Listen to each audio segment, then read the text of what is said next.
China's annual session of Parliament, the National People's Congress, is usually a lengthy, fairly procedural, rubber stamp affair of Chinese policy priorities. This year, though, dare I say, felt different, and not just because the economy has struggled through COVID-0 and its abrupt end, but for more political reasons that places this NPC as one of the more consequential ones in decades. Now, here are the three takeaways why.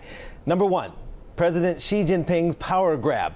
Now, ever since presidential term limits were put in place in the early 1980s following the death of Mao Zedong, new top leaders were chosen every 10 years. 2023 was supposed to see a changing of the guard.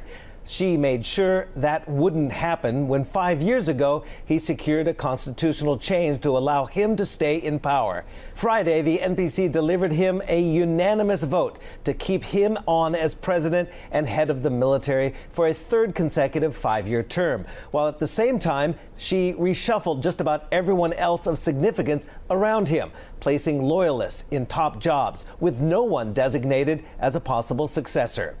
Now, that dovetails with the second takeaway, Xi's broad restructuring of government bureaucracy, prioritizing party control over policy decision-making and regulatory oversight at the expense of state institutions. Now, Xi's version of party discipline and doctrine will prevail going forward. The new lineup of loyalists and the reorganization of institutions effectively discards the collective leadership approach that China has used since the reform and opening up began more than 4 decades ago. It could work, but the vigorous implementation of ill-advised policy is a risk. How these moves manifest themselves, at least outwardly to the world, leads to the third takeaway, a much more vocal, assertive China on the world stage that's also more inward-looking for self-reliance in the face of what Beijing calls increasing efforts by the United States to contain China's development.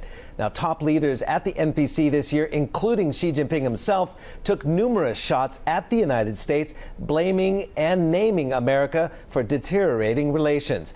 Now, Xi says China must have the courage to fight as the country faces profound and complex changes.